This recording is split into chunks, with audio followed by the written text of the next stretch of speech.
new dance called the Tighten Up. This is the music we tighten up with. First, tighten up on the drums. Come on now, drummer. I want you to tighten it up for me now. Oh yeah. Tighten up on that bass now. Tighten it up. Yeah. Now let that guitar fall in. Oh yeah. Tighten up on the organ now. Yeah, you do the tighten up. Yeah now. I said if you can do it now, you sure will be tough. Now look here. Come on now. Now make it mellow. Then tighten it up now. Do the tighten it up. Everybody can do it now. So get to it.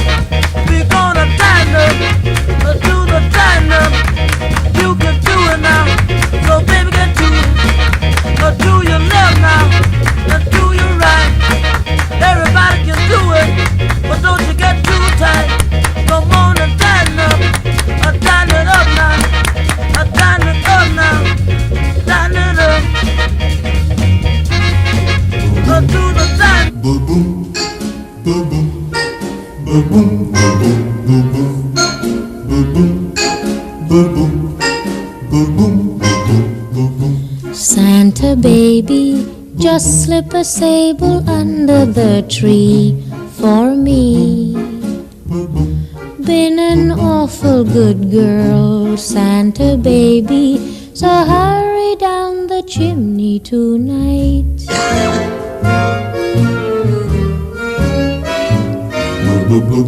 Santa baby, a 54 convertible to light blue. I'll wait up for you, dear Santa baby, so hurry down the chimney tonight.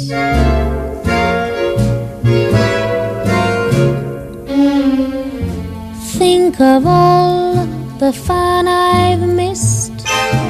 Think of all the fellas that I haven't kissed.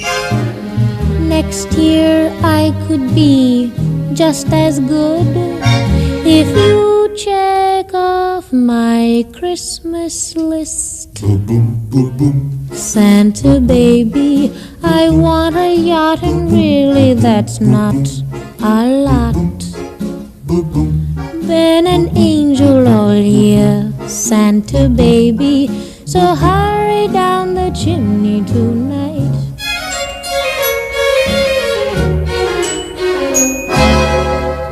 Santa honey, one little thing I really need, the deed to a platinum mine, Santa baby, so hurry down the chimney tonight.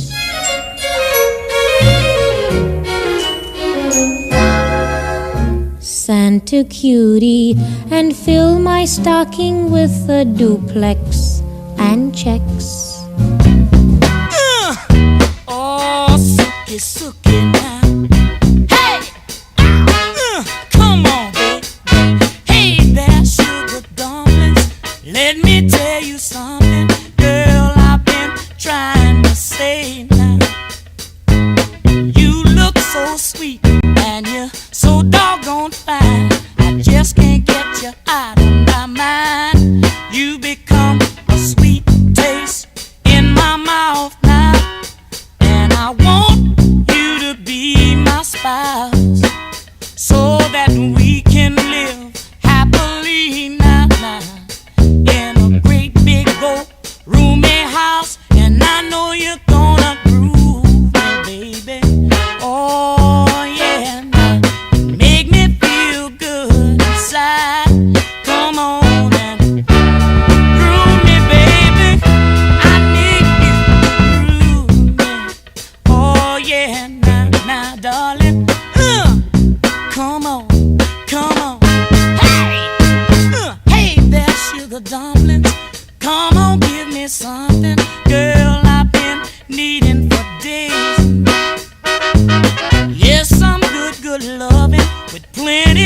plenty hugging. Ooh, you cute little thing. Girl, between you and me, now, we don't need no company. No other man, no other girl can enter into our world. Not as long as you prove me, baby. Oh, come on, make me feel good inside. Come on, groove me, baby. Move me, baby. Oh, sock it to me, mama. Oh, I like it like that, baby. Start shaking. I begin to run. Bullets start chasing. I begin to stop. We begin to wrestle. I was on the top. I want to thank you for letting me be myself again. Thank you for letting me be myself again.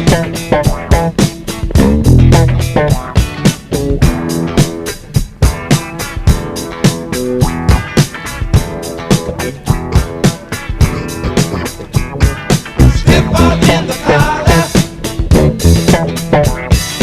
the beat and the bass, chit chat chatter trying. It's the beat and the bass. Thank you for the party,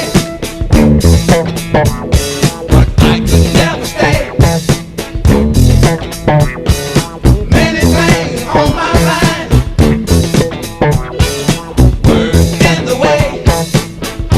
I want to thank you for letting me be myself again.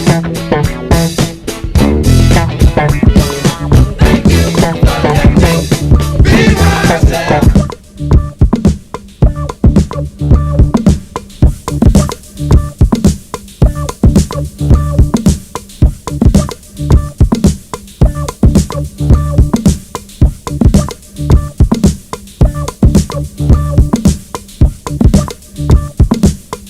It's Saturday night.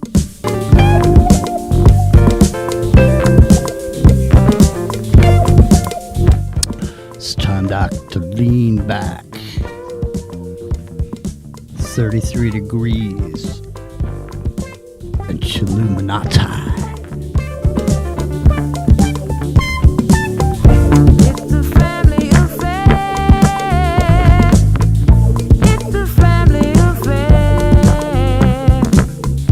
It's a family affair. It's a family affair. One child grows up to be somebody that just loves to learn, and another child grows up to be somebody you just love to burn. Mom loves the both of them. You see, it's in the blood. Both kids are good and bomb. Blood's thicker than the mud. It's a family affair. Family affair. It's a family affair. Rock and Rio. Are you somewhere in the mist? I'm in this swarm of lights floating in the sky. Yeah. Well, listen. Before we get started, 33 degrees is literally the best angle for chilling. Exactly. Listen, before we get Epic Journeyman on the horn, Buddy Miles, dude. Buddy Miles. That's all I gotta say. Buddy Miles. Mm-hmm. Buddy Miles. Say it with me. Buddy Miles. Buddy Miles. Buddy Miles.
most definitely stole this riff, man.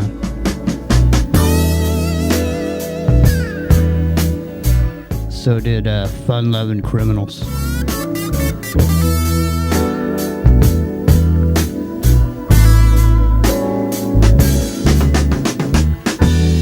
Be on my side, I'll be on your side, baby.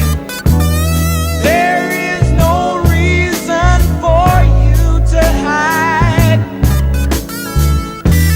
It's so hard for me stand here all alone when you could be taking me for a ride. Ooh, shalala the weather. She could drag me over the rainbow and send me away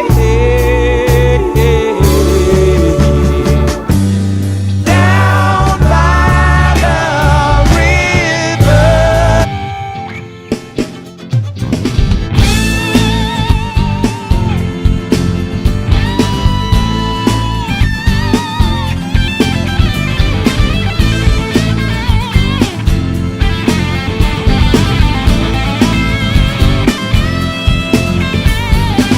There must be some way out of here.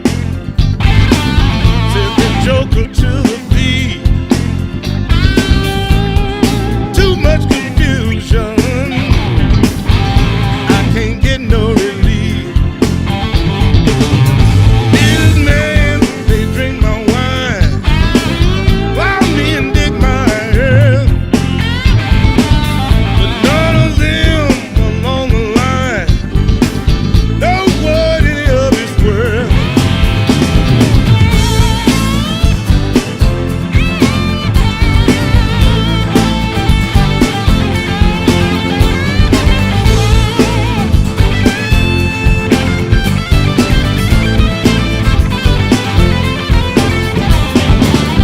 No reason to get excited. The thief he kindly spoke.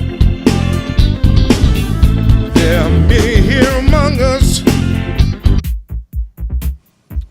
All right, we're gonna get Epic Journeyman on the horn and get this party started.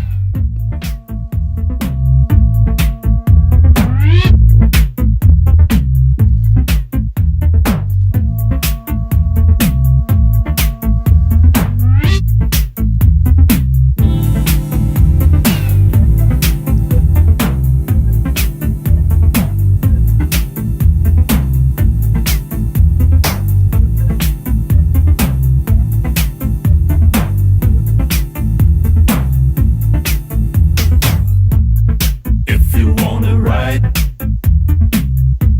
don't ride the white horse. If you wanna ride, don't ride the white horse. White horse, don't ride the white horse. White horse, don't ride the white horse. No, no, no.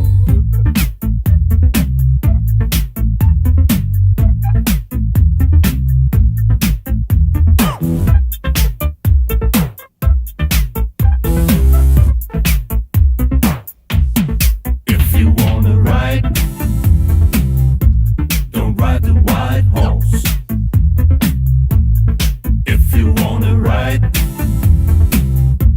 don't ride the white horse.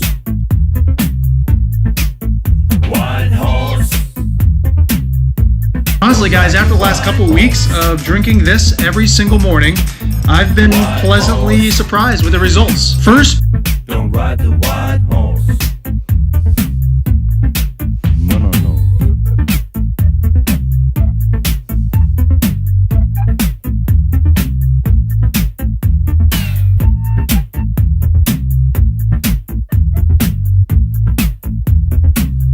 If you wanna be rich. Say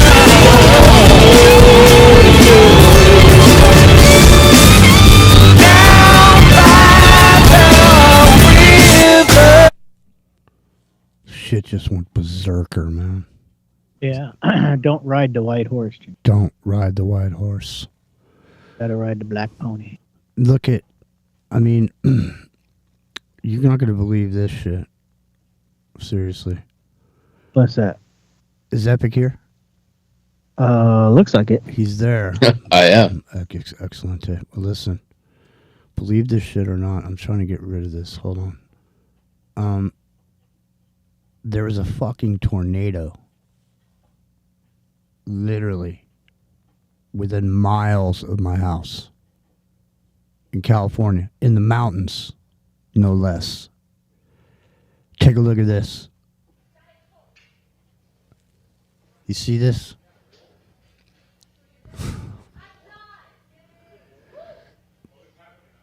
This shit is no joke, literally. I mean, where do you see some of this footage? Tornado in Scotts Valley, bro? What the f***?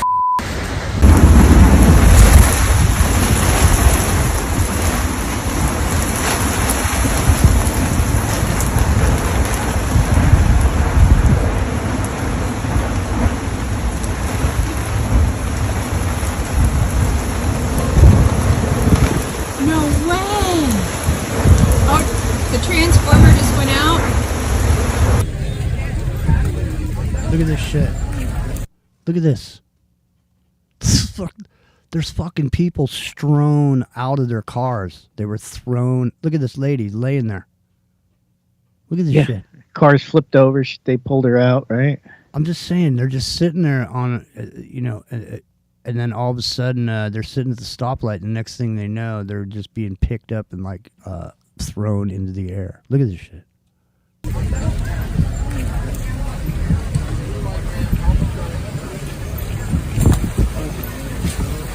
You see this dude? He's still standing, and he's standing inside of his truck.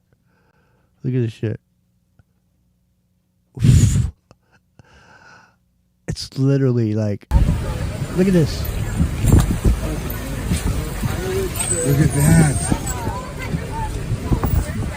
Oh my God. Look at that windshield. That's a Cal Fire. Oh my God.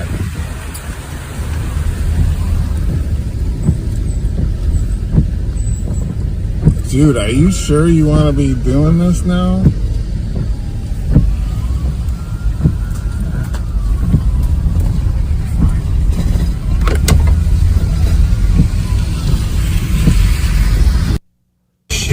Let's go home. Let's go home. Yeah, let's do it.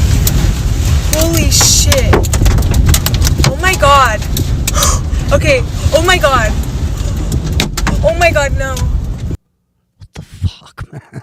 Don't. Seriously. Earthquakes, not enough? No warning? No, there's no warning. There's no tornadoes where I live, dude. It's literally, it might be literally as the first tornado ever in the history of this town. Yeah, they give warnings for San Francisco. It's 100 miles away, and it was yesterday.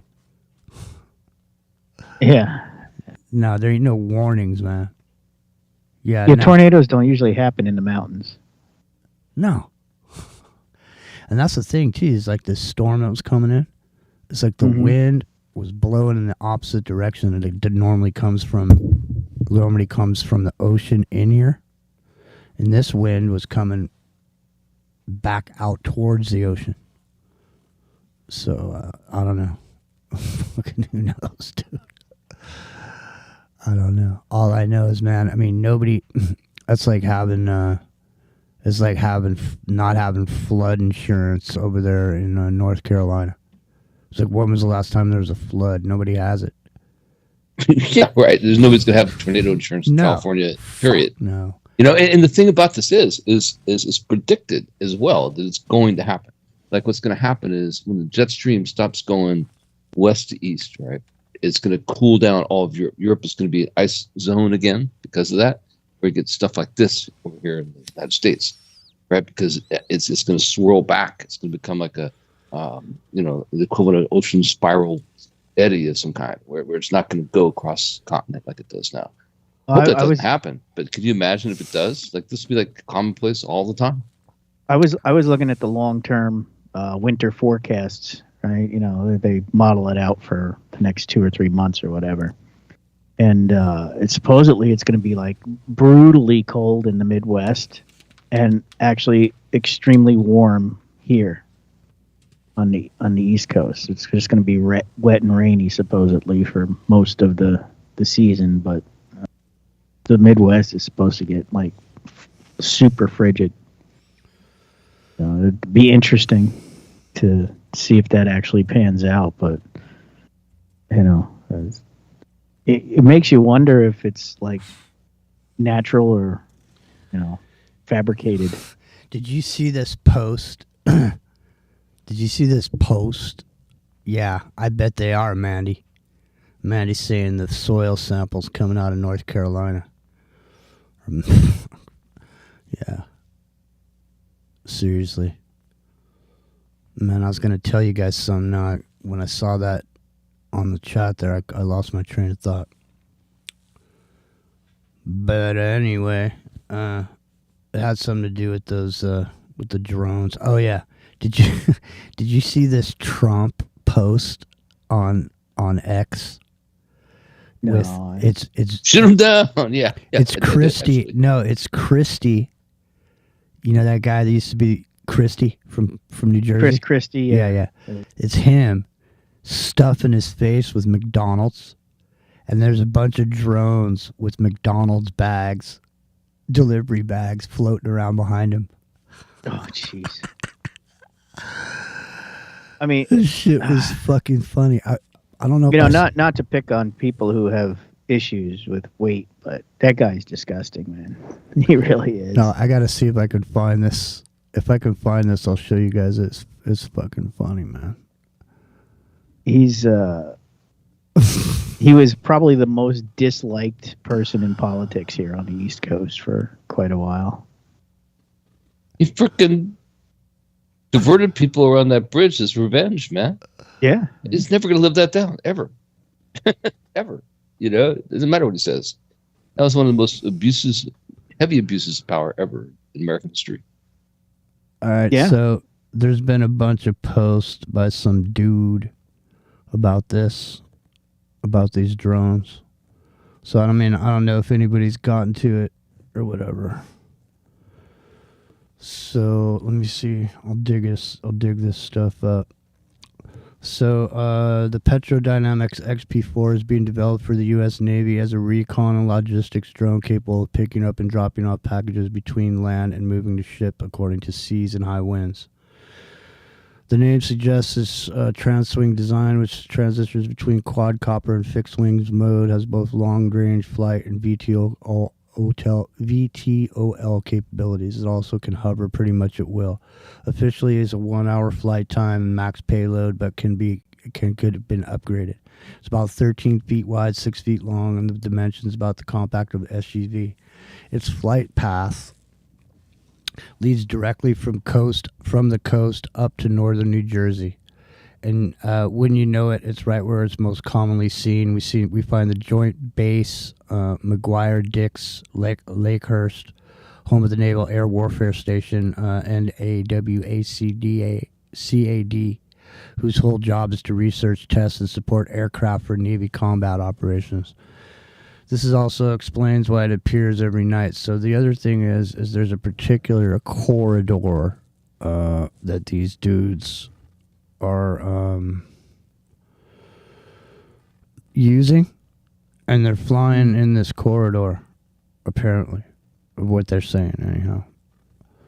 So then they say they're saying that let me see, the exact reason why FM radio stations are receiving signals from drones isn't definitively known. It's likely a combination of incidental electromagnetic interference and the broader mystery surrounding these drone sightings, the ongoing investigations. There's a whole nother, I got a whole other fucking page full of this guy's posts. This guy's, his name's Jersey Futures. He says,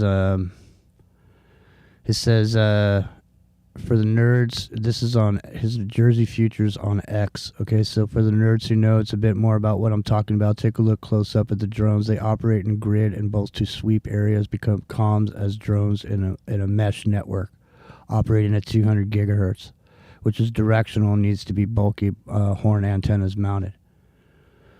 So that's it. And then I think there's more. Hold on. Let me see. Let me see here. No. Okay, so he says,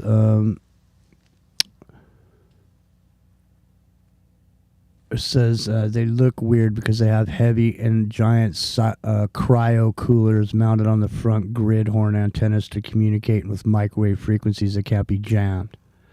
This is where I come in. The technology these drones use have few suppliers both for wave equipment and high purity germanium.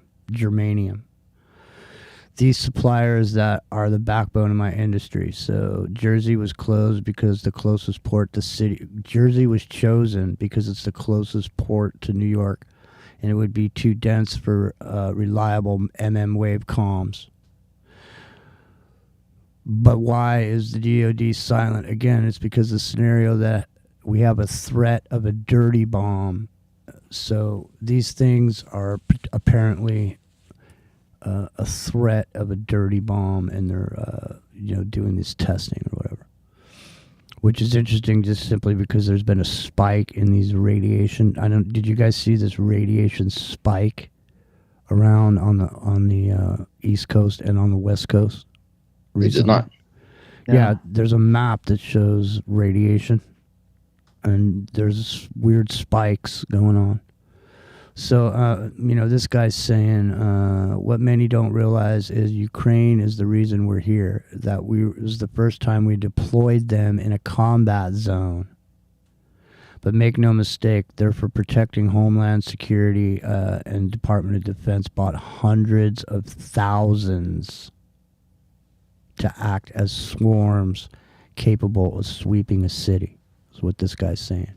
Jersey Futures. And some other dude posted it too. I was like, I'm not arguing against the fact they could be doing something like that to look for a dirty bomb or whatever. I mean, that's a good use of our time, but they would probably say they were. That's the argument against it.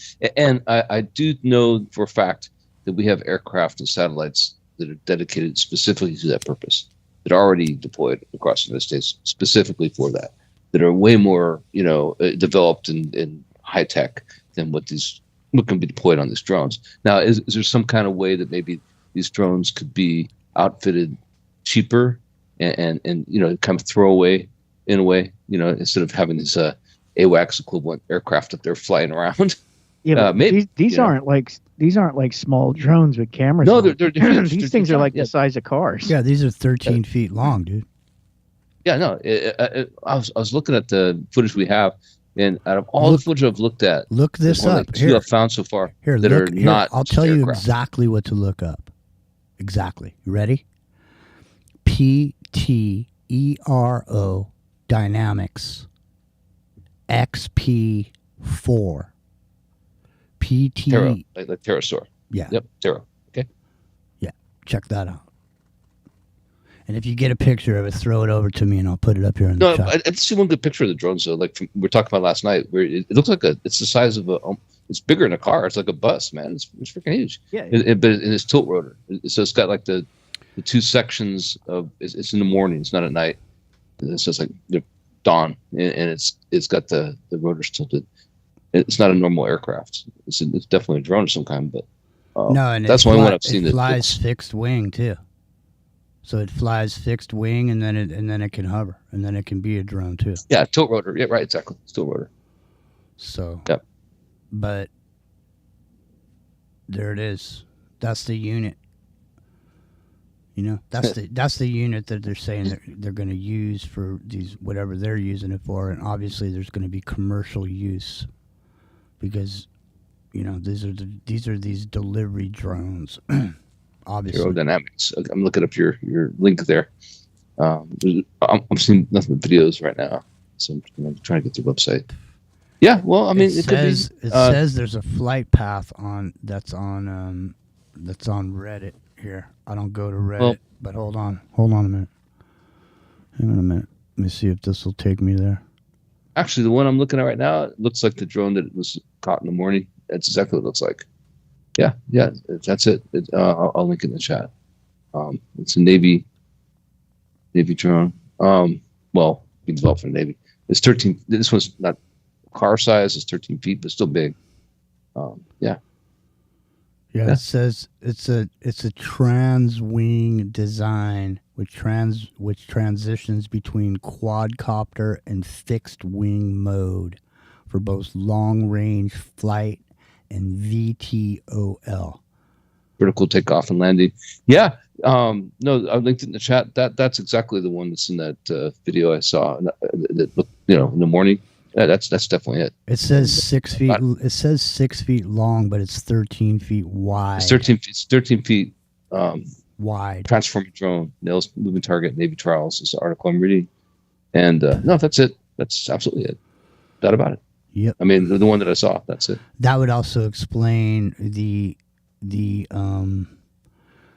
sighting a year ago when they were going over the military bases and said they didn't know what it was. Obviously, they were. Because he said they bought hundreds of thousands of them. So they're probably running those. Well, and the base that it's going to is a Navy base. It ties in directly with what you're saying. Yeah, Jersey Futures has been deleted on X, Penelope said. Why wouldn't it be? Yeah. Well, yeah. Well, hopefully we won't get deleted.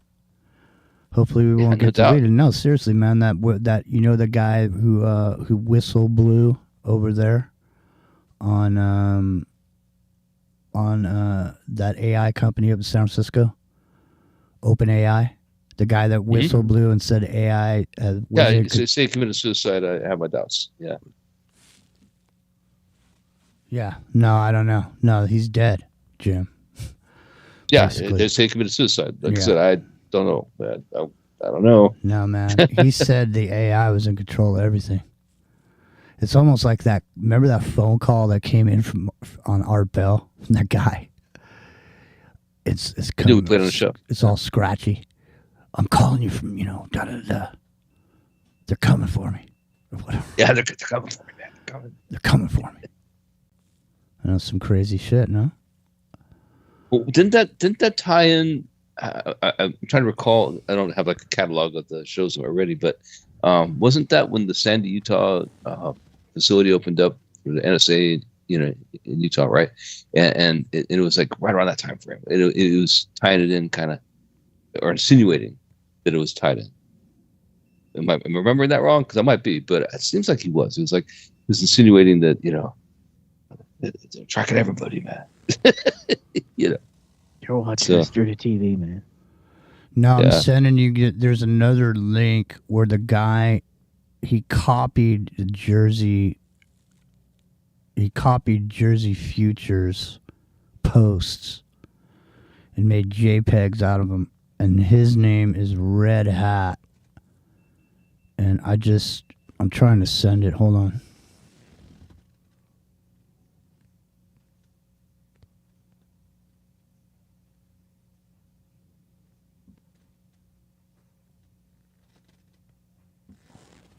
There, I just sent it to you, Rio.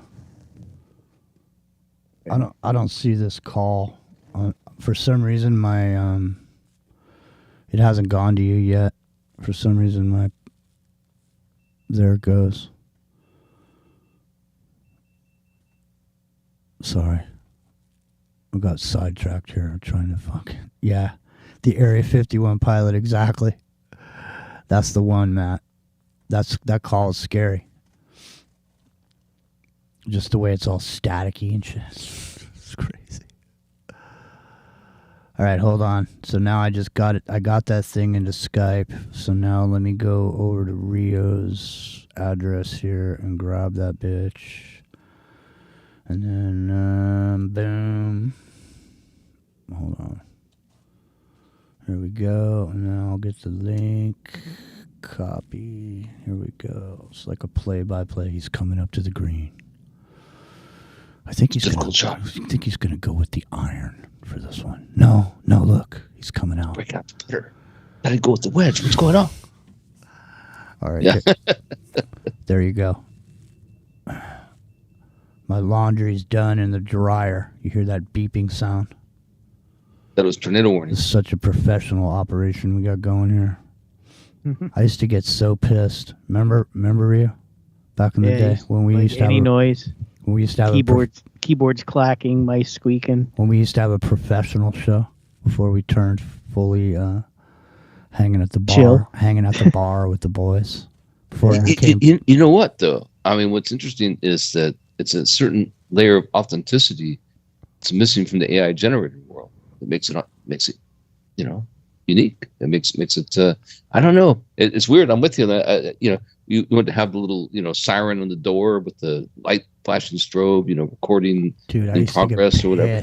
But you don't understand how pissed I used to get. No, I do actually. Well, yeah, you do, because I used to get pissed at you, probably. Yeah, something. Yeah, I do. I'd be like, "What's that noise?" I don't know. I don't hear it. Right? Exactly. Fuck. I don't know. Hey, I wonder what you think. Regular Girl is still around? Yeah, what happened to her? I think she is. I think she passed away, man. Oh, I hope not. She's great. No, I'm pretty sure, because she was in bad shape the last time she checked in. It's been over a year. 2 years, I think. Yeah. Yeah, it's been a while. So I either got to get up and go do something about that beeping, or it's just going to continue. So you guys got to decide. I don't hear it on my side. So if the rest of us isn't here, I think you're okay. Well, how long will it continue? Like 30 seconds, or will it just go on endlessly? It's endlessly going to go on and drive me insane, simply because beeping always means, in my business, beeping means something's wrong. Right, it's an alarm. I had to sound my alarms on the phone. There's still sounds right now from work because fucking beeping drives me insane. I'm going to have to go deal with it. I'll be right back. All right. Watch out for the tornadoes. Yeah. Well, if we don't see it, we know what happened, man. You got caught up. You're on your way to Oz. Yeah. Might be. The little people are coming to take us away. I'm telling you, man. So real. Yeah. The drone thing. Like I've watched hours of these videos now. And out of watching all the videos, there's only like 2 that aren't aircraft, that aren't just like helicopters or planes that I can tell. No, I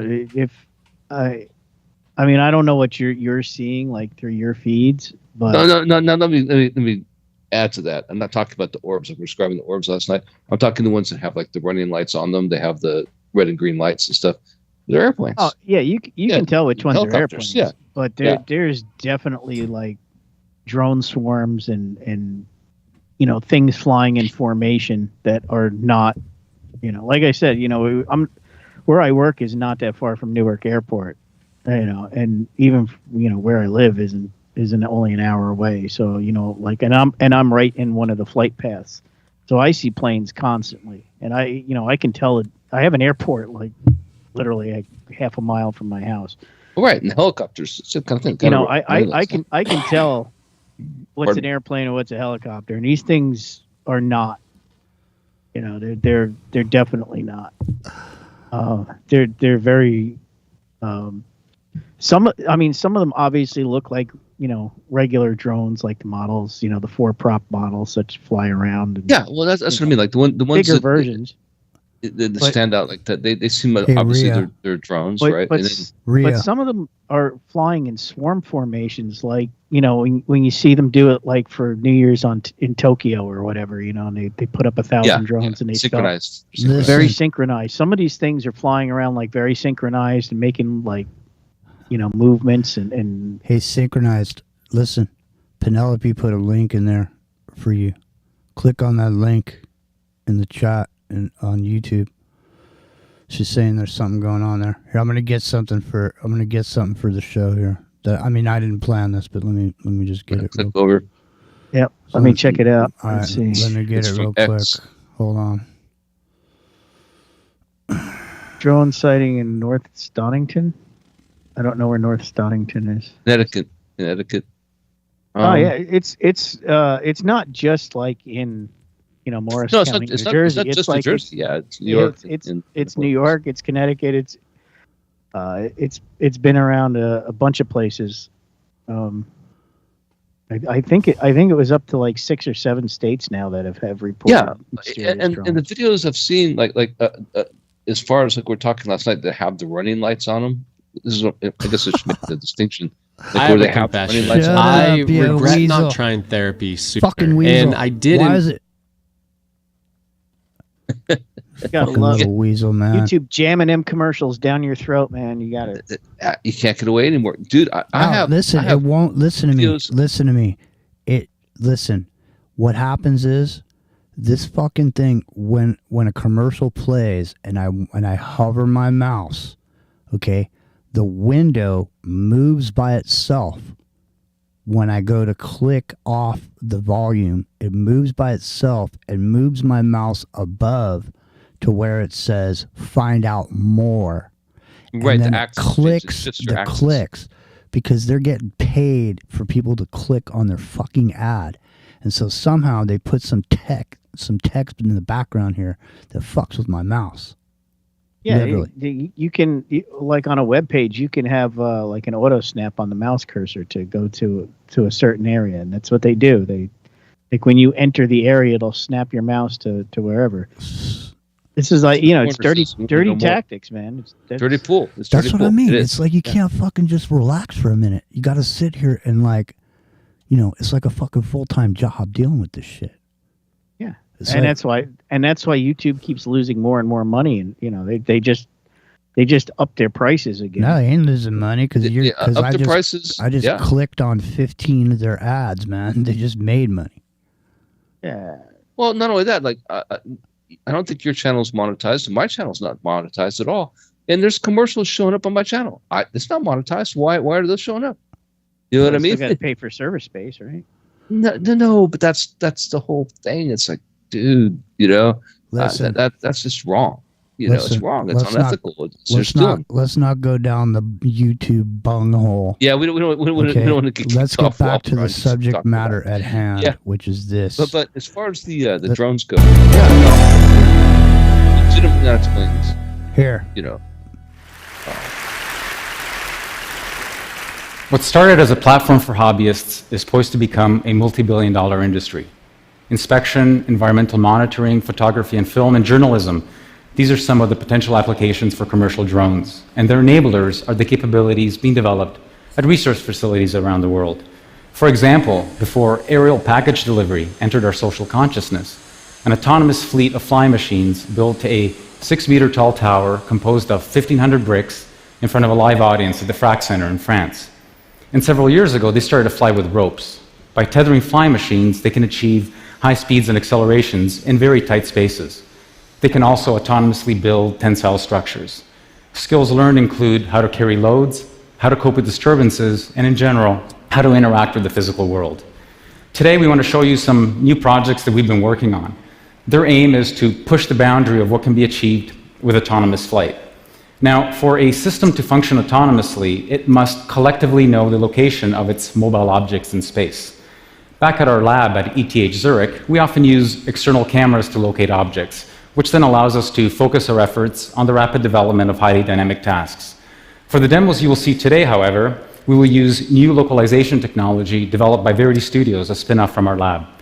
There are no external cameras. Each flying machine uses onboard sensors to determine its location in space, and onboard computation to determine what its actions should be. Okay, I'm going to stop it there for a minute because I don't want to have any problems with this fucking YouTube. All right, so there we are. We're starting this video. This is an 11-minute video about drones. All right. So that's what we're gonna listen to some of this drone information.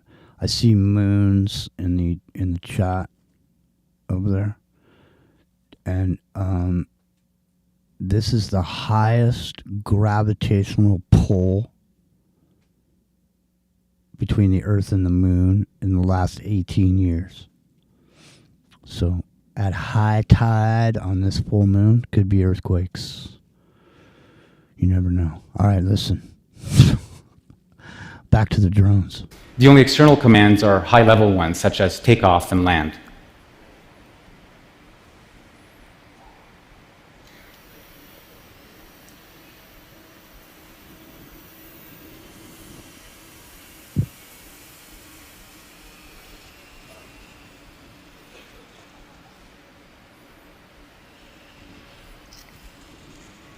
That thing is silent. Look at that thing.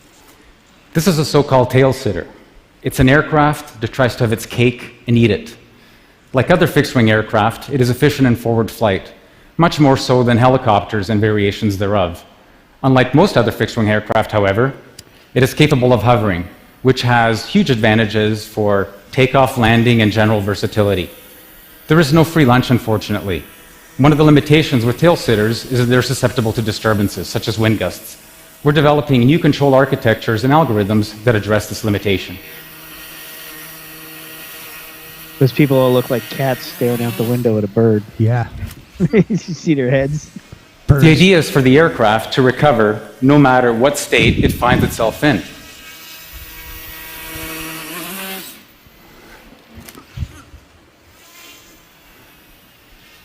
And through practice... Look at this dude. Look at him. His mouth is just dropping open. Look at him. He's like, fuck. They're all pretty much amazed by it, huh? Look at them all. All right, here we go. Its performance over time.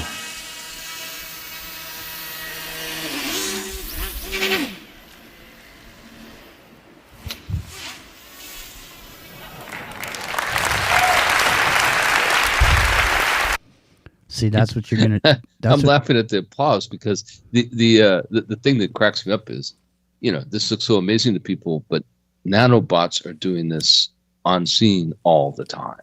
I know, right? All the time. You just can't see them. And you know what's funnier than shit, dude, is that that design that he just showed. That's like backpack style, military.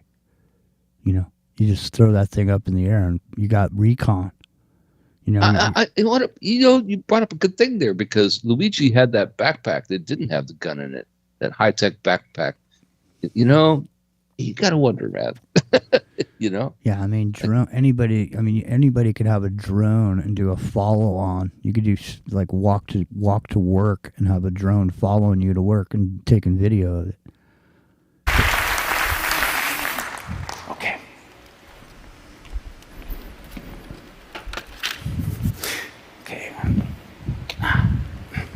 He's busting out another one. When doing research, we often ask ourselves fundamental, abstract questions that try to get at the heart of a matter. For example, one such question would be, what is the minimum number of moving parts needed for controlled flight? Now, there are practical reasons why you may want to know the answer to such a question.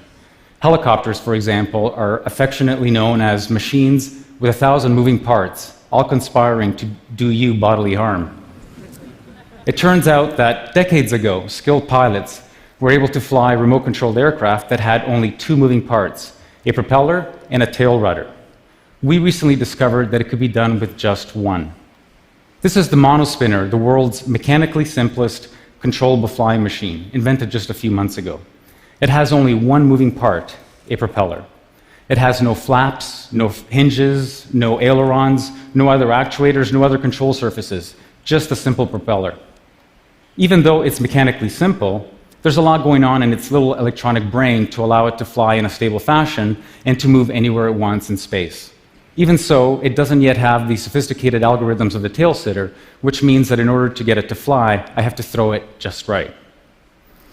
And because the probability of me throwing it just right is very low, given everybody watching me, what we're going to do instead is show you a video that we shot last night.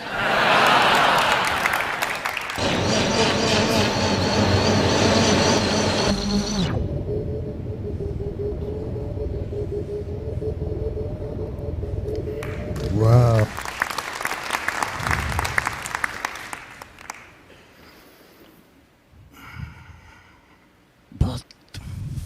is that? Oh, man. If the monospinner is an exercise in frugality, this machine here, the Omnicopter, with its... It's an exercise in frugality, man. Look at that shit. Man, imagine that thing coming at you. Hey, Luna, what's going on? Good to see you. Look at that thing. You think you're like stuck in Star Wars or something. You saw something like that flying at. What's the name of that movie? There's a movie with a box and those nails. Phantasm. Phantasm, yeah. Yeah, that's some phantasm shit right there. Look at that thing. The Omnicopter with its 8 pillars coming in to chop your fucking head off. Look at that. propellers is an exercise in excess. What can you do with all this service? What if there was some sort of high power electrical around that cube where the thing is just sparking in there as it was coming at you before it fucking strikes you dead? The thing to notice is that it is highly symmetric. As a result, it is ambivalent to orientation. This gives it an extraordinary capability. It can move anywhere it wants in space, irrespective of where it is facing and even of how it is rotating. It has its own complexities, mainly having to do with the interacting flows from its 8 propellers. Some of this can be modeled, while the rest can be learned on the fly. Let's take a look.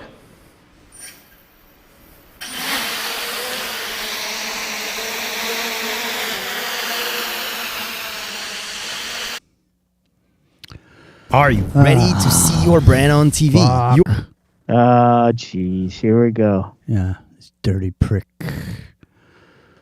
I guess that's part of being able to watch the TED shit, is you got to put up with this prick telling you some shit. Hold on a second. I'm just thankful it's not Ted Danson every time, you know. Yeah. All right, well, this is some fucking shit. You can't see now.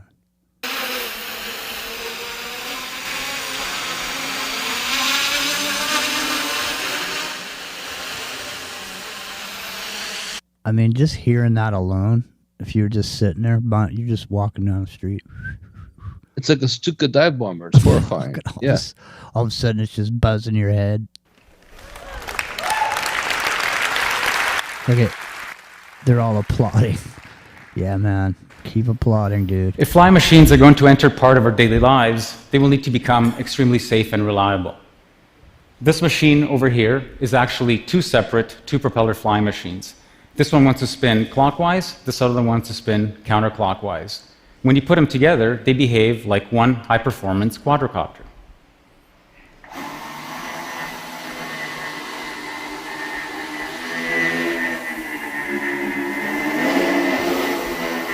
Look, it's a UFO, dude. If anything goes wrong, however, a motor... Look at it. Little green men's are about to pop out of that bitch any minute. Look at it. Come on, man. You see what I mean? Look at that thing. Oh, look at. They've detected video on our stream. Looks like a floating lampshade. It does. It must be drunk. Yeah. It totally is. These pricks. That's always the comical 60s analog of somebody being drunk with a lampshade on his head. All right, well, look at it's getting to be the top of the hour anyway, and now they're on me like white on rice. You know, and I need to chill. All right, so let's take a quick break for a few minutes, and then we won't have to deal with these pricks over here. You too. Yeah, don't deal with them too much. They'll send a drone to your house, man. That's what I mean. I'm gonna be droning my ass. I know. You walk outside to get your mail and then wee, wee, wee. Hang on a second. I'm just trying to fast forward because I was under the impression that there was drone kill squads on here, but this video doesn't have the kill squads. You know what? The Slaughterbot video is pretty good. It's not real, but it's pretty darn cool, man. That's what I mean. Slaughterbots. Is that what it's called? Yeah, this was called Slaughterbots, and I think it was put up by Stanford, ironically, but not positive about which university. It's fictional, but yeah, it just shows like Right, the fictional one. Yeah, look at this prick. Look at they fucking what block. the hell? Why? I don't know. They don't want us talking about drums. Just remember, you're on the air still, because when this will still be there later. Hold on. It's all good. Yeah, so I'll mute while you go ahead and try to reacquire. Well, I guess we'll take a. There's nothing to do. I just sit here and wait. Just gotta wait. Okay. Just gotta sit here and wait. That was bizarre, dude. That really was, and it will come back. And won't say anything that's gonna get us stricken in the future. But I think it's because it's a TED. Is that what you think? It could be. Yeah. It could be. Because I think when we had this, what was last week or 2 weeks ago, it was because it was the same thing. It was a TED that did it. Yeah. No, we're back here, Jammer. So, yeah. No. Well, now I got the exclamation point with the circle around it, which means no, I didn't fold my laundry, but I did get a hot sweatshirt out of there, which was nice because it's freezing cold out here.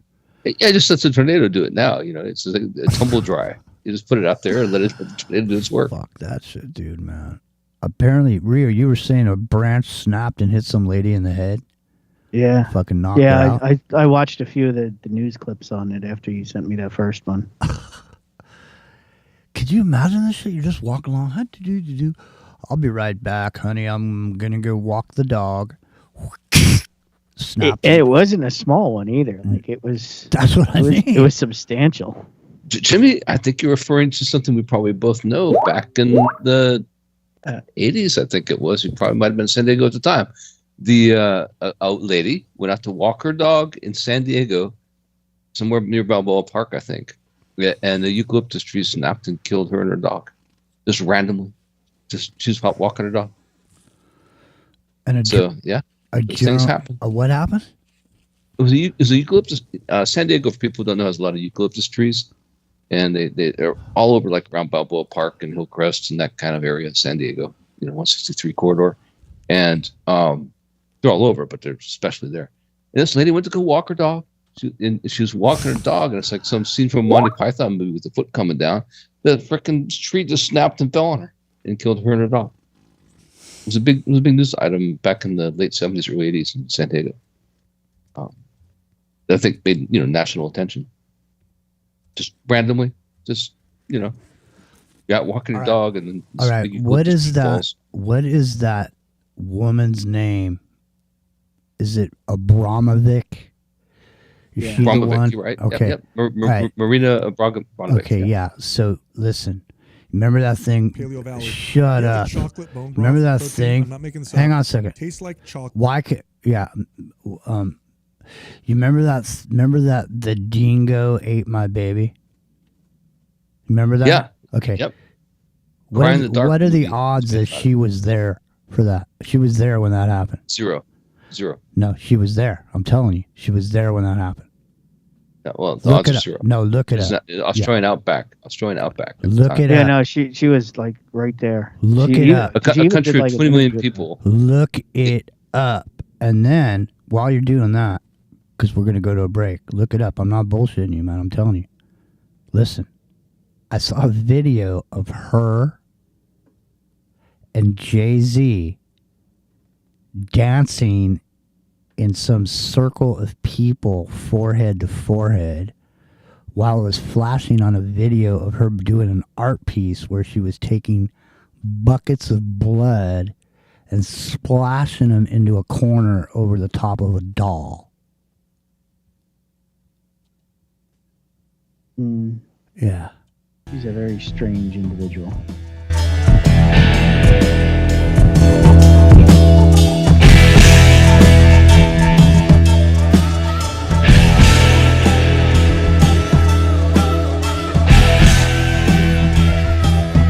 See, Luna's from Australia, and she's saying it was an occult thing.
was the name of that movie? That movie was The Freshman, huh? With Matthew Broderick and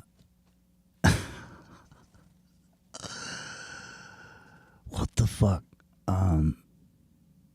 Matthew Broderick, Marlon Brando, that restaurant where they told everybody they were serving them the last of some species for dinner, and people would be paying all these elite fuckers are going in there trying to get the last plate of the Komodo dragon or whatever, but the whole time it was chicken.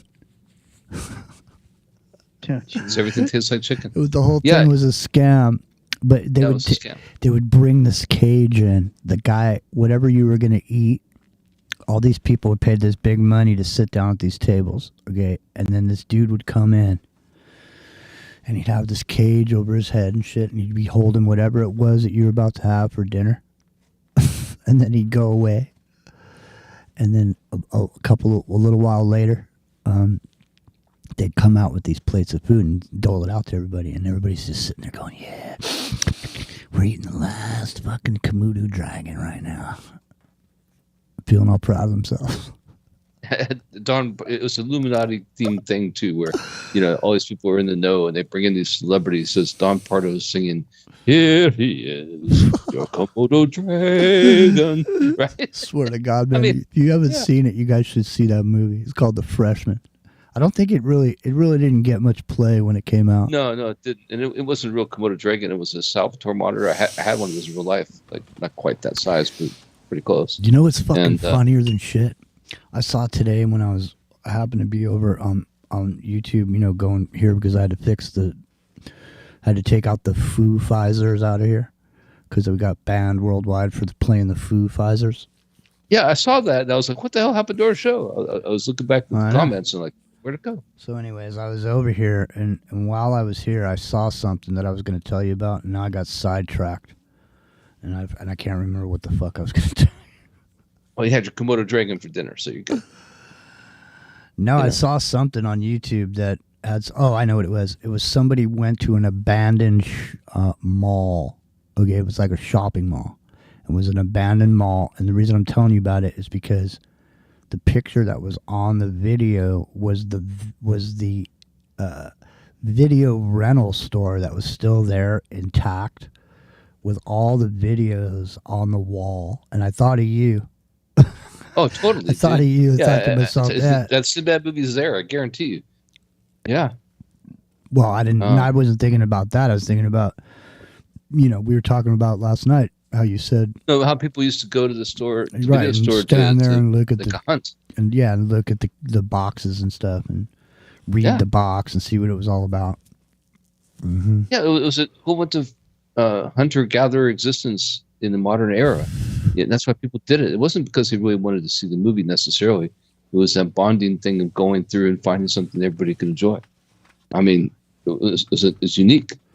Well, that's what I mean. It's like that's what we were talking about last night. The concept of shopping, the concept of you don't need anything.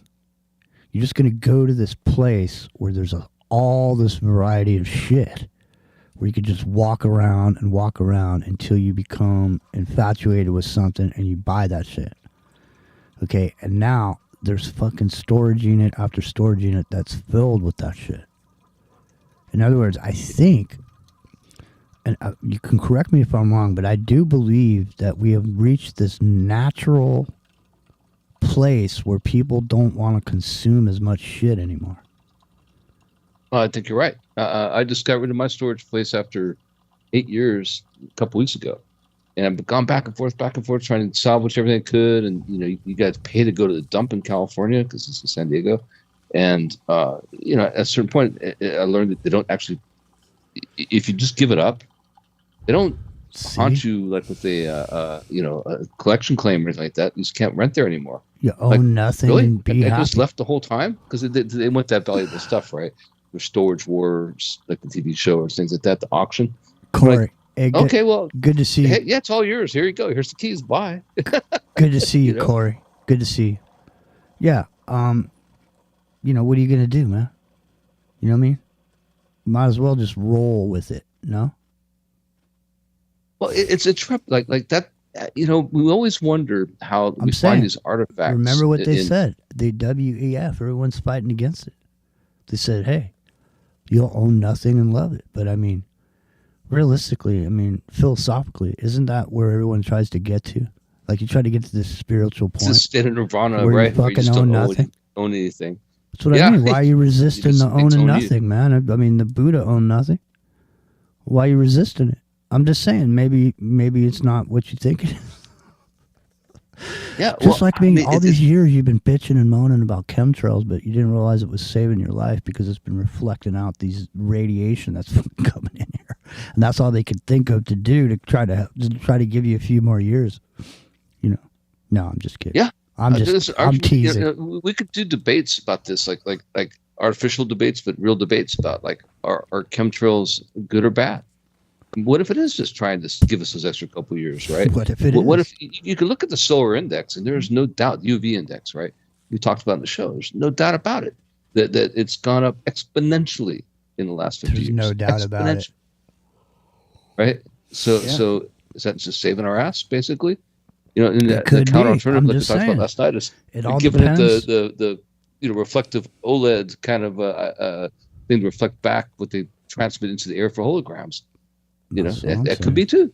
You don't know, but the fact that it's secret or nobody's talking about it overtly, or overtly is probably the wrong word, but out in the open, right? Is what makes the whole thing scandalous, right? Well, the thing is, you can't. The thing is that no matter what it is, it's like that. You can sit there and you can know a thing, and then because of your perspective, man, your perception is skewed to look at it a certain way. And that's what's so fucked up about trying to be in the middle on some shit. Because you really, I mean, in order for you to make an informed decision about some subject matter, you have to listen to information from both camps. You can't hear some shit from one side and just keep listening to that same group of people talking about the subject and only think that they think that you know everything about it, when you can't know everything about it if you didn't read the other shit. There is a counterpoint. That's the whole point of debate, is that it's the point of a debate is not to win. Okay? The point of a debate is to put a subject on the table and have rational discussion about it and fucking ask questions. Yeah, that's right. I was thinking about that today, ironically. Literally, as I was waking up this morning, where's that happening these days? It's just not happening like it should. It used to be that it's not just scientific discovery and what we agree on through the course of debate. It's the fact that debate doesn't even happen. It's just adversarial, and that's wrong. That's not what life is, man. It's not. And you have to have these kind of debates. You have to be able to consider everything. You can't just only consider part of the information, from a viewpoint. In other words, if I'm a conservative gun owner and, somebody has to try to pass a law about in regards to guns, no matter what it is, it's going to be, it's going to be a fight, but you can't listen to either side. Like the guy that doesn't want the gun, he can't hear the reason why the guy wants it. He won't hear it. Well, perspective is totally different too, right? Like if you're a conservative gun owner in Wisconsin, your views can be totally different than somebody living in the Bronx, right? Who's getting shot at every day on their way home. But they're not open to hearing. Guns go away, right? No one's open to hearing anything. Nobody wants to move one way or the other. In other words, you can hear something and move in a direction that could be beneficial to the other person and give something, in the, whatever the issue is, but instead everybody stands there with their arms crossed and say, nah, this is the way it is. And, that's the way it is because this is what we say. And that's how that never works, right? No. That's why it's such a dangerous time we live in where, people are governmentally saying that, well, we're just going to go in and do whatever without the states agreeing. that led to the Civil War before. And that's exactly what's going to happen now if they do that, because you can't just go, make an edict like you're the king, and say we're going to do this. It doesn't matter what side of the political spectrum you're on, and then not, take into account the local people who live there, right? It's not going to work, especially if you send people from outside. Like, how do you think California is going to react to the Arkansas National Guard coming in to round up people or something, for example, right? It's not going to fly. It's not going to work. Nobody's going to get rounded up, dude. It's but fucking. That's what I'm saying. It's not practical in any way. No, they're already saying dreamers are staying and all this. I mean, it's all bullshit, man. It doesn't matter. But the point is that how you gonna there's no discussion going on about anything. In other words, there is no diplomacy. Diplomacy's out the window. There are there's no 12 elders going to sit down and try to rationally. It's only overseas, right? It doesn't apply to us here in America where we need it most. Doesn't apply anywhere. I mean, there's nothing going on in Ukraine either. There's no discussions going on. Should there not have been like people sweating it out 12 hours a day in a room, smashing their fists on tables and throwing fucking papers up in the air and getting in fist fights over trying to discuss it for every single day that there's been people shooting guns? Shouldn't there have been fucking people in a room somewhere trying to fucking come to a conclusion about it without the there killing? was the UN, but nobody paid attention, right? The UN has no power. Really, and that's part of the problem. I mean, you think about it, it's a philosophical problem. Like, it's Alexander Dugin. Alexander Dugin is a philosopher, and Alexander Dugin wants to restore the Soviet Union to the Catherine the Great era, and that's what happened. And just don't get sucked up into it. that, man. Do the same thing with Israel or any other fucking conflict in Syria. All this shit. Well, no, that's true. Nobody, that's true. Exactly. There's nobody sitting in rooms trying to come up with diplomatic solutions. What the fuck is let me ask you a question. What does the Secretary of State even fucking do? He goes around. He doesn't do shit. He gets a lot of airline miles. I'll tell you that. He doesn't do shit. When you're when you're figuring out who's going to be the guy that's going to be the guy walking around in the world having discussions with people about what the fuck's going on, that needs to be somebody. Okay, that's just not anybody. Matter of fact, there's people that say that position is the most important position in the United States government, period. So whoever's in that position is actually the one running everything. So I think that's probably true. So sometimes when people talk about the deep state, they think of it as a State Department, and those aren't the same things. Like, the State Department is actually very important, right? They are the diplomacy arm of world politics that actually try to be those people in the room with their fists pounding on the desk to keep things from happening, and they try to negotiate things and keep wars from happening. And if you get rid of them, you get rid of that civilized ideal.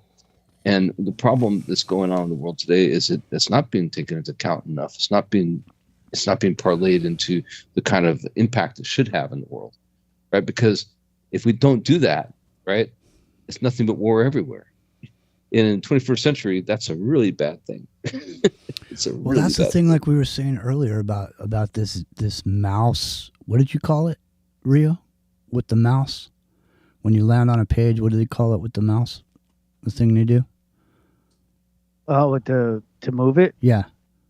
It had a term. They use a script on the page. Yeah, but you said they had a term for it. It was called something in the mouth. Yeah, where it expands the zone, right? Yeah. It's a snap. Snap the mouse. Yeah, okay, there you go. Snapping the mouse. So look, in the old days, everybody was doing business, man. You walked down the street, you bought something from a guy, you said thank you, shook his hand or whatever. You had no reason to suspect that every single motherfucker was out there trying to scam you and take your shit. Take your money, take your attention, take your clicks, take your whatever. And that's how it is now. Because this shit is so scientific. There's millions and millions of ways that these people are doing that snap the mouse to me on this internet, that I gotta constantly sit there fucking scanning everything, making sure everything's okay, making sure nobody's stealing my shit, not getting my information. You know what I mean? It shouldn't be like that. It's supposed to be the majority of everybody's good. There's a few people that are bad, and but now it's like, You know, everybody's out there. Just Everybody's working an angle, right? That's what I mean.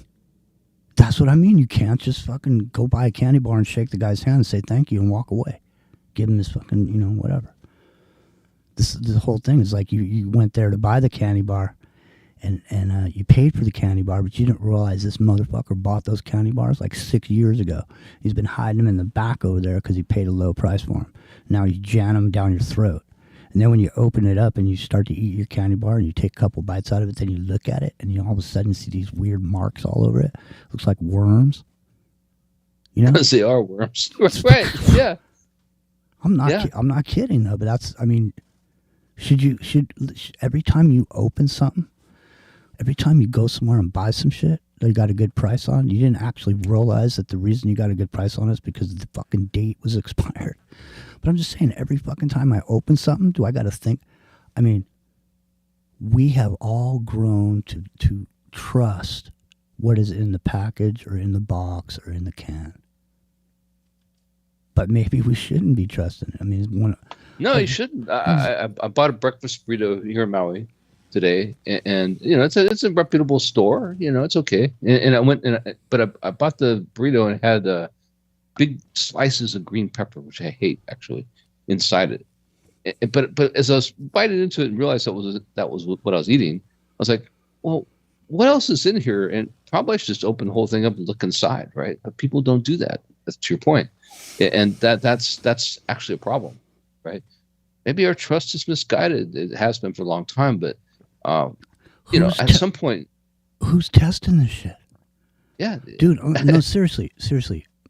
You would, I mean, in my mind, and I'm sure everyone's mind, we think that if some dude is coming along and he's going to have some business where he's going to sell a product that people's going to eat, that somebody takes one of the things that he has, and before he builds a factory and starts making shit and hiring people, before then, when he has the thing, that you take it to the laboratory and they go, and they check it and they go, okay, well, yeah, this is all right.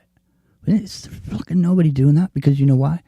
Because it would be, if there was somebody doing it, it would be backed up forever and ever and ever.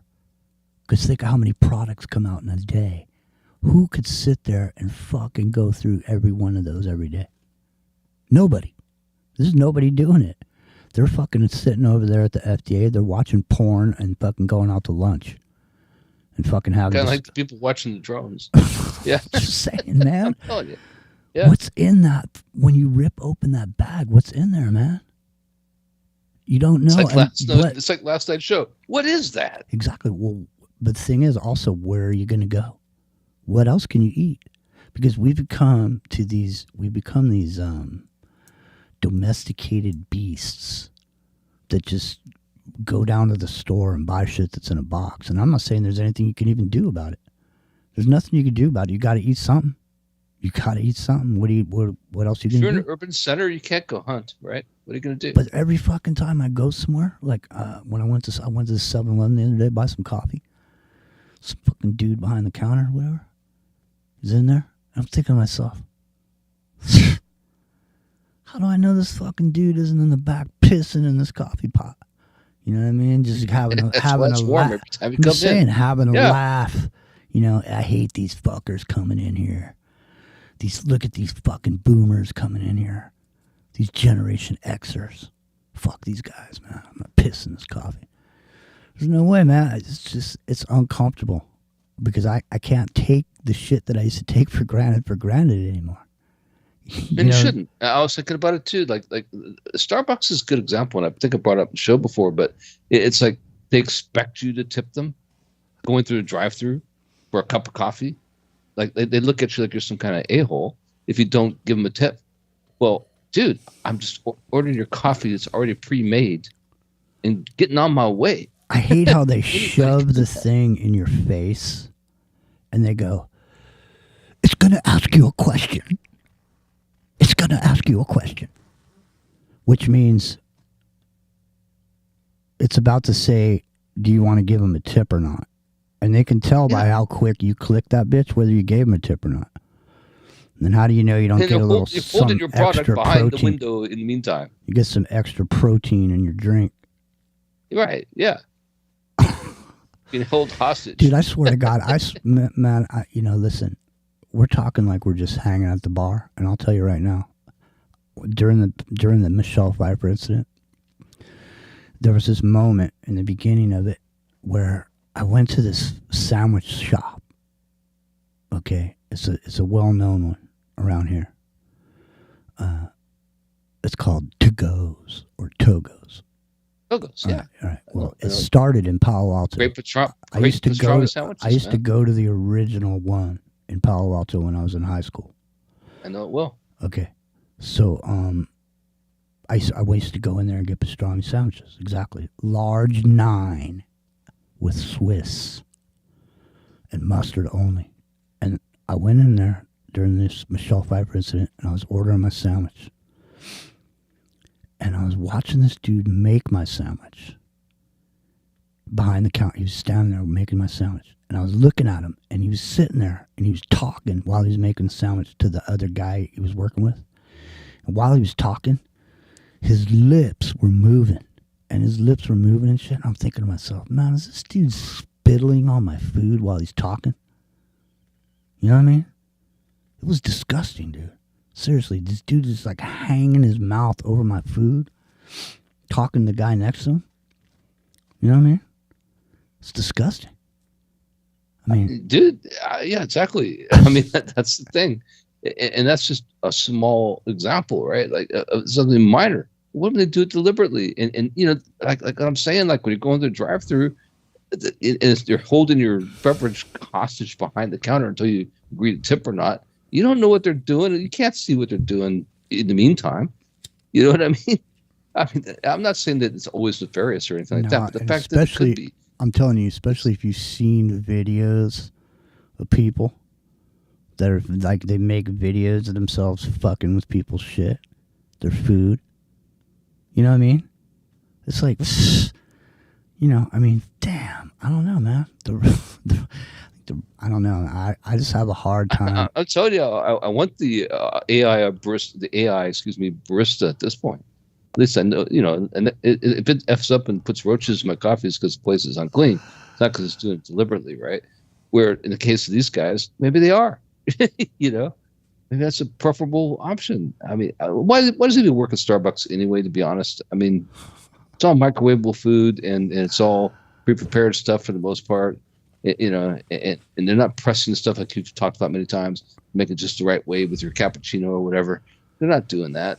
So what's the purpose actually? And why are you paying them so much money to be there? I'm not picking on Starbucks per se. It sounds like I am, but it's the whole idea saying, dude, of this Rio and tip Epic economy. Rio and Epic. Listen, shit ain't gonna be like it used to be anymore. And who knows? I mean, obviously, the whole time that we thought everything was cool, those dudes were still watching porn over there. They still weren't looking at our food. Why would you ship chickens to China so China can ship them back here? And there's nobody over there. There's one inspector for every single Chinese factory in China. They just say, here's what you're supposed to do. Just do this, okay? Okay. Meanwhile, I'll be over here at the hotel. Let me know what you come up with. Make sure those chickens are all right before you send them back over there. Here, I'll be over at the hotel. Oh, it's all too much, dude. Seriously. Why not just forget about it? Just stay home, cook your own. Ronan wants to know if I ate the sandwich or not.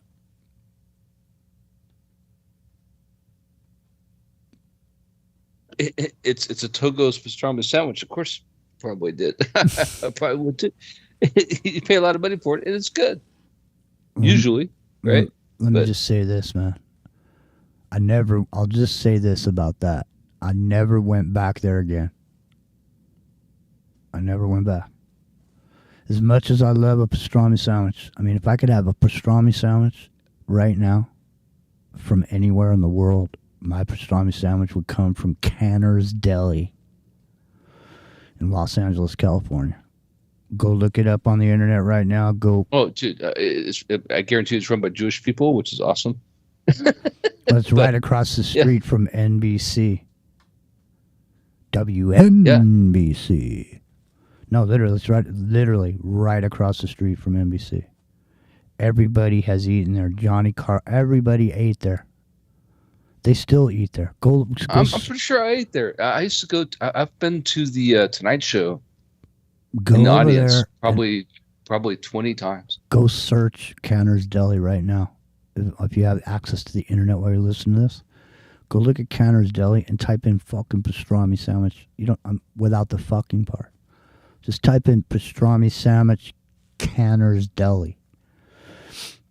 Rio, I've heard that Canner's Deli imports water from New York City to make their cheesecake, because there's something weird and special about the water from New York City that makes the cheesecake taste a certain way.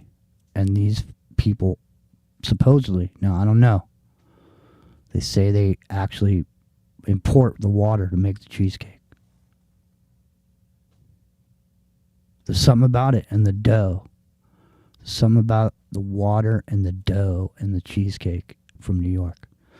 There's been 2020 news specials about it, about how the water from New York, the New York metropolitan area, like where they get the aquifer, is the best for making bread in the world. Why is so? that? That's why the pizza dough is so good. That's why the bread's so good. That's why the sandwiches are so good. That's why people try to import it. I don't know. How come Rio's not chiming in? He's probably eating some bread dough right now. Stuffing down a slice of pizza. Right, it's like pizza, exactly. He's got the grease running down his arm, his forearm. Just get folded in half, and the fucking bread grease just dribbling down his elbow. Emptying a container of salt on there. Yeah, my cousins live there. They keep trying to get. We all grew up in San Diego and in Tucson, but they keep trying to get me to go out there. And I'm like, no, no, I'm not really interested in going to New York. I've been to New York a couple times, and never really walked around Manhattan or anything like that. But it just reminds me. I know Rocky's set in Philadelphia, but it reminds me of that, like the fires burning the trash cans and the alleyways and all that stuff. It's like it doesn't appeal to me, man. It doesn't, and maybe I'm giving the wrong indication. My own personal bias, right? But yeah, I have no desire to be in New York. Thing is, dude, if you're the type of brother that wants to live on an island, I seriously doubt you would find any kind of thrills in New York City other than the food and but you get the fuck out. Yeah, no, I think you're right. I think that it's a kind of mentality I'm like almost Amish in that respect, right? Like I don't want to be part of the industrialized world. That's why I live where I do, right? And there's a charm to being in that kind of environment, right? And so it's like the antithesis of what I believe in a way to be in a super metropolis like that. Yeah, I don't want any part of it. That sounds terrible. I know. It sounds like I'm bigoted or biased or something. It has nothing to do with race or bigotry or anything.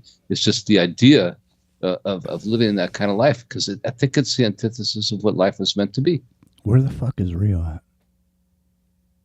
Rio. He's getting that slice, man. I can't hear him, man. I'm telling you, like this happened last night. He might be here too. Like that's the thing. Like this happened. For people who are listening now and haven't heard this before, it's just happened about 4 times now, where his audio it just drops out. He's talking and we can't hear him. He's getting pissed. Yeah, exactly. He's over there. These fuckers. Right? Yeah, I'd be getting pissed too. He's over there. These fuckers. They won't let me say anything. They're blocking me. These fuckers talking over me. Hey, Rio, is it you? I thought I heard you. Maybe not. I'm gonna wake him up. No, I'm hallucinating. I don't know. I feel like going off the deep end. One last time. Well, that's kind of our show. It's the deep end. We should just call the show the deep end. I think that's a pretty good idea, actually. Maybe we call Saturday shows the deep end. Let's call it deep end. Yeah. Well, I don't know. I'm the chilluminatti on Saturday night. If you want to go off the deep end, you can. But I'm gonna stay chilluminati over here and chill. A nati. You know what I'm saying? Yeah, yeah. 33 degrees, dude. Lean back. 33 degrees.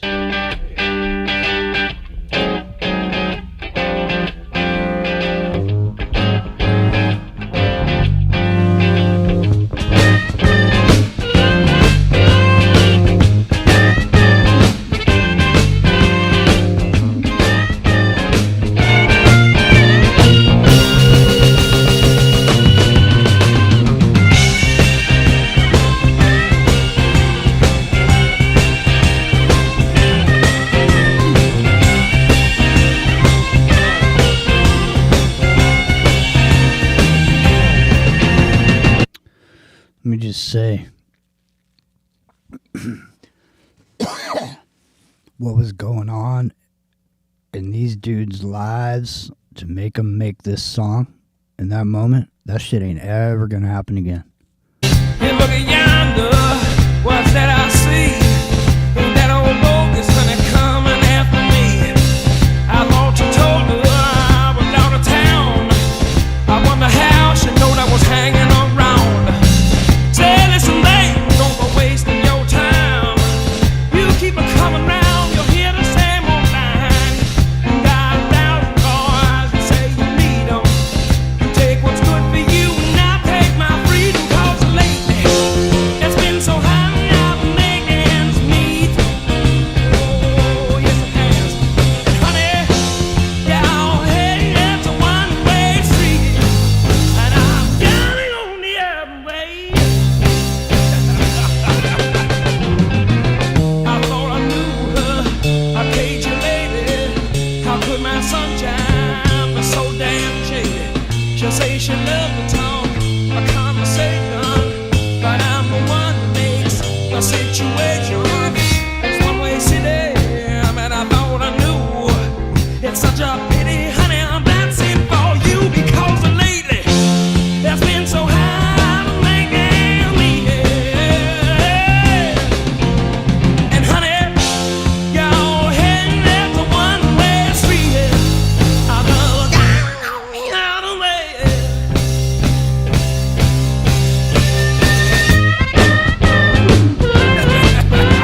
You know what I'm talking about, lady. I've seen that butterfly you tattooed on your pants. Come on, give me some of that.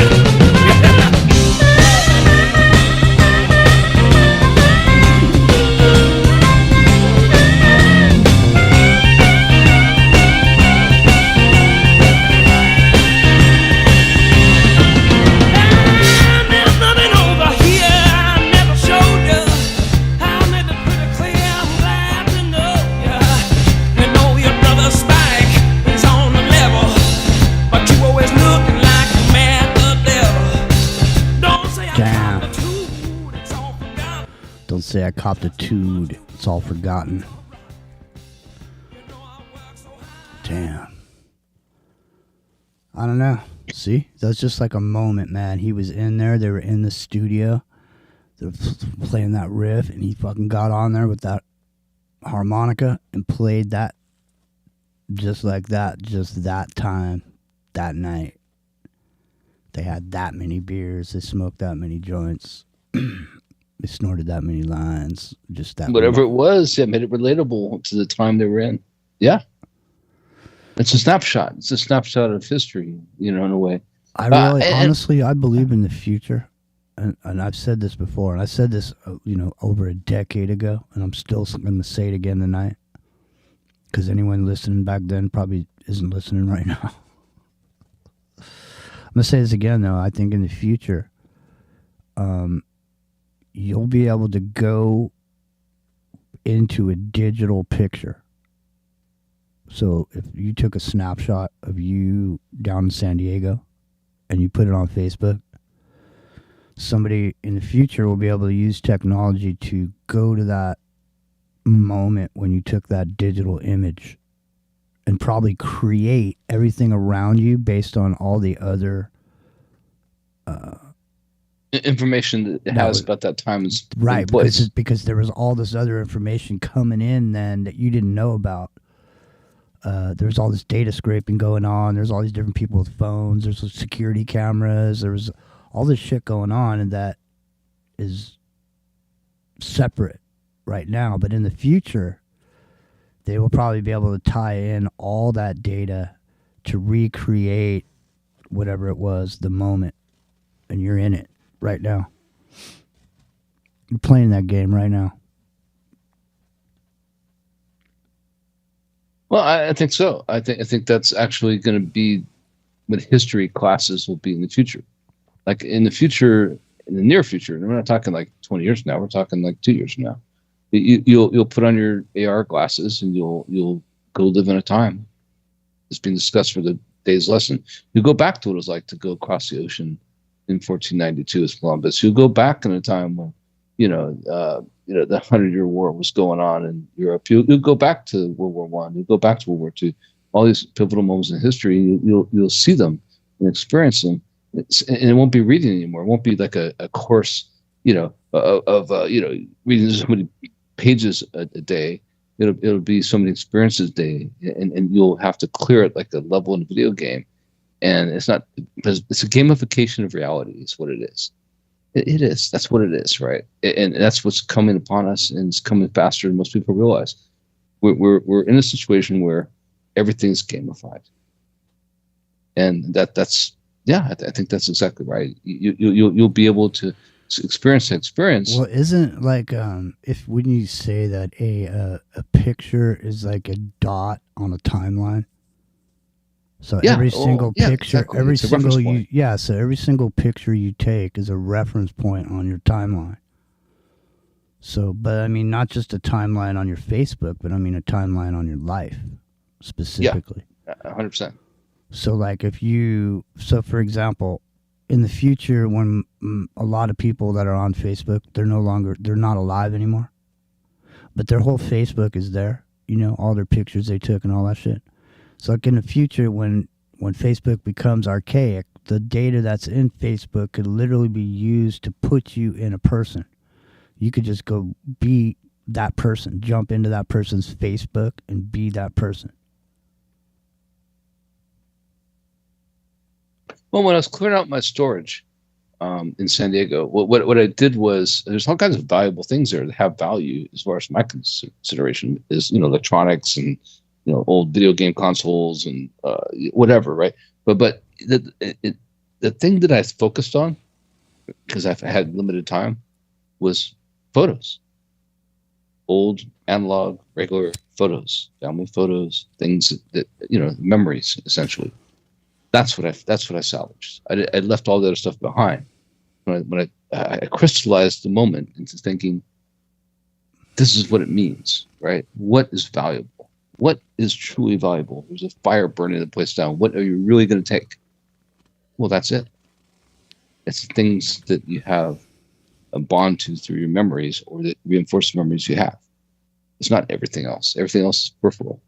It's those things. Right? Well, remember, there's something. Yeah. There's something. Well, so I had a really good friend, Jan Dean. I've talked about him on the show. He's a photographer. You can go look at his website. It's Jan Deen Photography. You go look at some of his photography. But anyways, the reason I'm bringing it up is because there's something magical about film itself, and there's something magical about the developing process of the old ways that they used to develop film. And there's something magical about it. There's a magical process that happens. It's almost it's a kind of alchemy, exactly. Different chemicals, It's the alchemy. fixer and the developer, different chemicals in the dark, and with the different spectrums of light. You can only use a red light in certain portions if you want to see it all. Right. Yeah. So, and then you had the old idea that the Indians or the natives felt that you were stealing their soul when you took their picture. And so I think there's personally, I think there's more to a movie than meets the eye. It's more to it than just it's almost like, I would say that there's a magic behind it. There is a magic in movies, and there's a reason why they called it Hollywood, and it's not like what people think. I think there is magic in movies. And I think a lot of the things that they call predictive programming or future programming is not necessarily that, but more in lines with casting a spell to create a result and having it on film. And I don't think that the digital realm is the same as actual film either. So I don't think the same quality exists in digital film making that exists on actual film. It's the difference between an actual kiss and the lipstick on an envelope, right? Like that's kind of what it is, right? So I saw in the chat about a silver nitrate Matt Armitage mentioned, and that's true. Like there's a chemical involved that makes photography work, right? But and it's a kind of alchemy, if you will. I mean, literally, it is, right? It's not a kind of. It is. It is. So yeah. So I and that by making digital photography something that can be faked at will, right? And eliminating the tangible, even the remnant of that kiss on the envelope, Here's right? what it is, Go dude. away. I just figured out what it is. In a real photograph with real film, there's an essence there. There's an essence that's there when you take the picture and then bring it out through that process, and that essence doesn't exist in digital shit. There's no there's no essence. Right. It's just fucking there's no I don't know. It's the same thing when you hear these voices, these AI voices on these videos now. It's like everybody can just make a fucking video. It's like you don't even have to know anything. Just go over there and make a video for me on this subject, and there's just these voices. I can pick these voices out now. There's something about them that's noticeable to me, you know? And it's starting to bug me, man. It's starting to bug me a little bit. Should. No, I'm just saying. Yeah. I mean, real interaction, real people, real things happening. Not the, you know what it is? It's that everything has the appearance of what it is, but it's really not. There's no substance at all. I think capture that moment, crystallize that, put it in a coin form, whatever. Crystallizing what it is without it being it is the right term. Yeah, that's right. It's like that's what algorithms are. That's what zip files are. That's what all the digitification of reality is. This idea of taking that moment and trying to refine it to where it's like a currency. But in reality, it's not the same as that analog kiss on the envelope. No, because it's not the photo. The moments are facades. They're not. It's not capturing the essence of what was going on in the moment. It's that people throw up their camera and pose in the moment, and then they go back and sit down. They were not happy. They just look like they're happy. They make a face that looks like they're happy, or they're having fun, or they're excited, or they're fucking, everybody's acting. It's not just a representation of what's real. And that's the thing that's going to be missing. And that's the thing that is missing. There's a big emptiness because there's no fucking essence, no substance. Just like talking.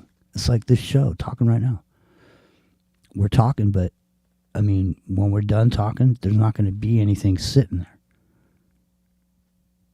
You know what I mean? There's no, maybe if we said a word and put a Lego together, and at the end of the show, we'd have like a little building here or something. Well, it's a good example in the sense that what we're talking about is how the world is shifting to where you edit out the things you don't like, right? So you take that block of our conversation, you take that image out of the show, for example, right? And that's becoming commonplace. That's what TikTok's all about. That's what all these other apps are about. That Instagram, so you just make your image may not be the image you want to see. You just edit it to make it to the world what you want the world to see.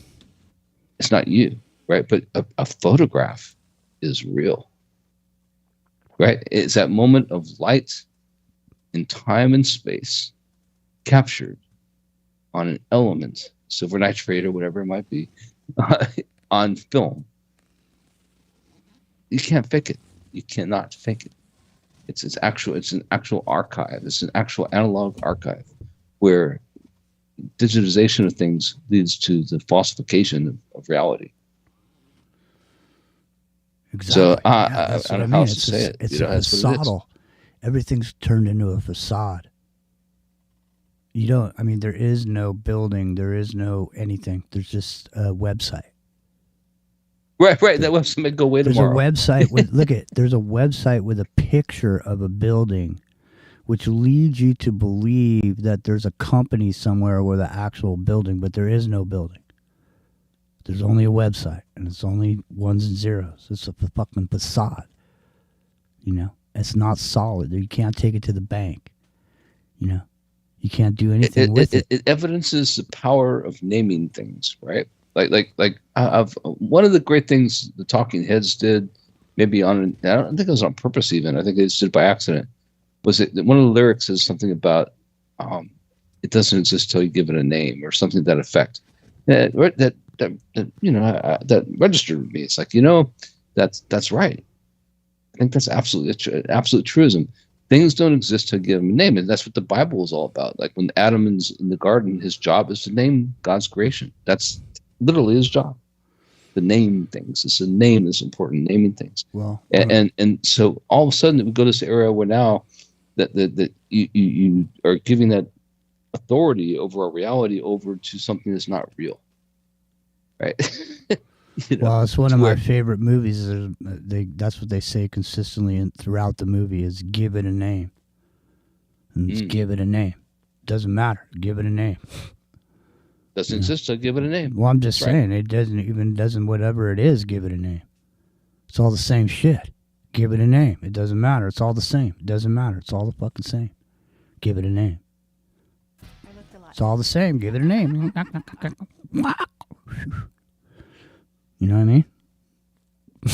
Yeah. I do know what you mean, actually, and that's what's weird about it is like, it's so obvious that it's mind-boggling when you realize it, and it makes sense. People are supposed to make sense to, but it's true.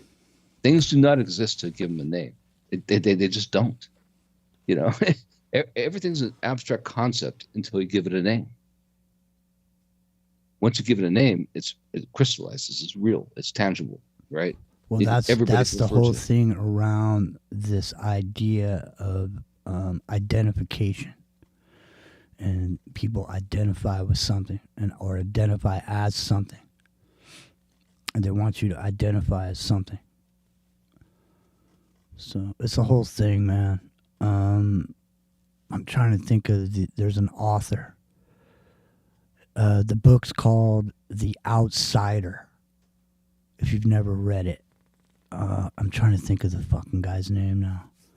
I'll think of it in a minute. Hang on. The Outsider. Hang on.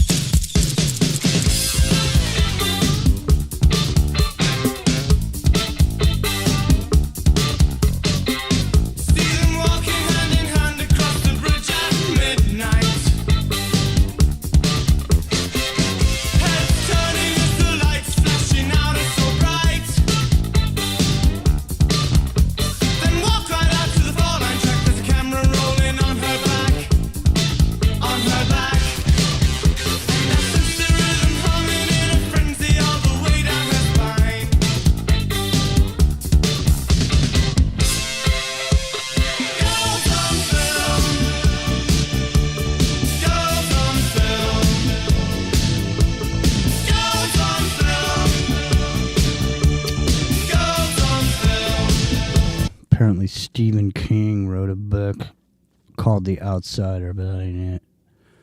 And I can't think of the guy's name now, but he's written more than just that book. I was thinking of the movie The Outsiders and all the 80s kids in it, right? Yeah. That's not the same thing, right? No. That's what you're referring to. No, give me a second. Just jump in here, man. Give me a second. Well, yeah. So this idea of naming things, it's really important. Like in terms of world religions, it's huge, actually. It's like the basis of the Old Testament in a way. It's like the whole idea from the start, of the Old Testament is the foundation is built upon naming things. Adam naming things in the garden, right? And when the fall of man happened, it meant that those things that were yet to be named were still unnamed. The Outsider is Colin Wilson is the guy's name. And you can find, there's a bunch of lectures he's done. There's a bunch of stuff. He does get into Egypt and stuff. But this book was a big, this book is really good. This book was really a turning point for this dude when he wrote it.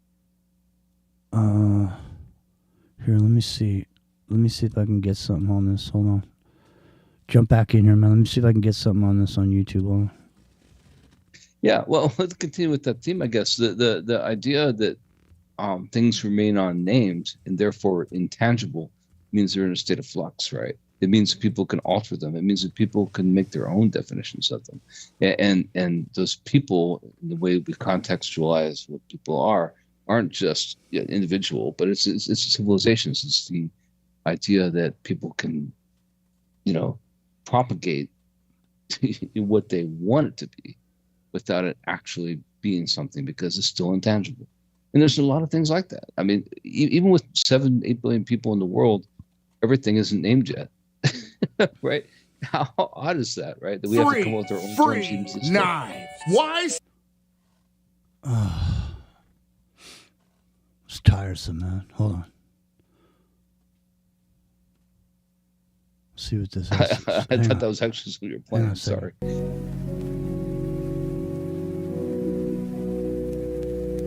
Hang on a second.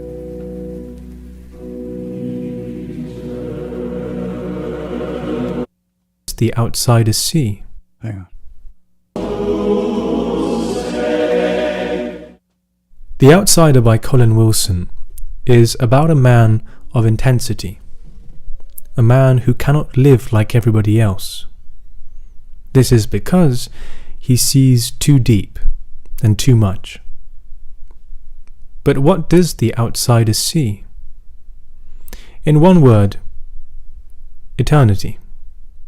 It would be helpful to view the outsider as one of the earlier figures of a life. If you've never read The Outsider, I recommend it. But hold on. Thinking aloud. Here he actually is. Conversations he's on the dead. leading edge of Jim. knowledge and discovery with psychologist Jeffrey Mishlove.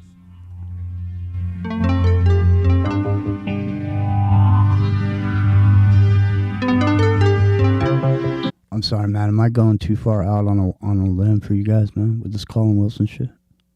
This is important shit, man. I don't think so. This is intense shit. Yeah. I'm not doling this out carelessly. I'm just saying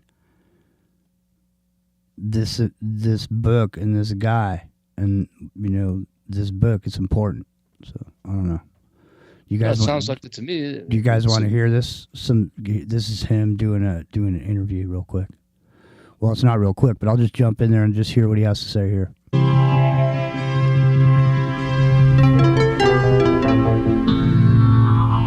Hang on. Much of your writing has focused on your own working through of states of panic, states of despair that you've experienced in your own life. Yes, I suppose that first book, The Outsider, was almost an autobiography. And, of course, 25 years later, when I produced this book, Mysteries, I suddenly had this horrifying series of panic attacks that made me feel I was going insane. Due to overwork, I'd been working very, very hard on a series of books about crime. It was a part work, in fact, and I was supposed to write the introduction to each issue. And so, it was pretty hard work. I had to, let's say the issue was on kidnapping. We would have a big kidnapping case, a big kidnapping trial, and my business was to do the history of kidnapping from the beginning. And, so I had to read up a lot of stuff to do this. And what happened was that the publisher suddenly said, okay, the American publisher says we can go. And so, off we went. And he said, look, I'm afraid we're going to need 4 articles per week. Now, this was okay, there were 3,000 words each. It was about 12. Insane if you do that. And I made a great mistake. I tried to repress it by sheer willpower. And this was a mistake, because I could have done it if I'd gone all the way through with it, but it's like pulling back a spring and being terrified suddenly that it'll bound back on you. I let go, and quite suddenly, my heart began to pound so fast I thought I was having a heart attack. So I rushed into the lavatory and I just sat there in the cool, trying to sort of calm myself down as you might try to calm a frightened horse. And then I went back to bed after half an hour, and it just started again as soon as I got into bed. I've seen this a long time ago. I'll spare you guys, man. Listen, some people might be interested in what Colin Wilson has to say, maybe not. But identification and identifying with something is an important concept. Oh, it's 9 o'clock, eh? It's time for us to GTFO, man, because I got to be here. What? That's the twister get you, man. Nah, I mean, don't, nah. I'm all here about it. I hear it. I slept through it. I didn't even know it happened. But I could have been sleeping and got sucked up into it, and landed on top of a witch somewhere with striped stockings. I don't know. Colin Wilson, the outsider, exactly. And I also want to point out that he did some work about Egypt that is, I would pay attention to that too. He's got a body of work. And then it's just a random interview. Now that I've seen the video of the guy, I've seen him before. Yeah. I've actually listened to his orations before. Yeah. All right. Yep. All right. Well, listen, the time has come, I guess, for us to... The time has come. The time is now. Marvin K. Mooney, will you please go now? You can go by foot. You can go by cow. Marvin K. Mooney, I don't care how. Marvin K. Mooney, will you please go now? Dr. Seuss. 1970, whatever. All right. I'll be back tomorrow. Wake and bake. Freezing my ass off in the cold, wet Santa Cruz Mountains. Mine's Jimmy. See you tomorrow morning, 8 o'clock Pacific. Get into myself, yeah. Over and over again. Sweet melodies on repeat. Attend to myself if need be.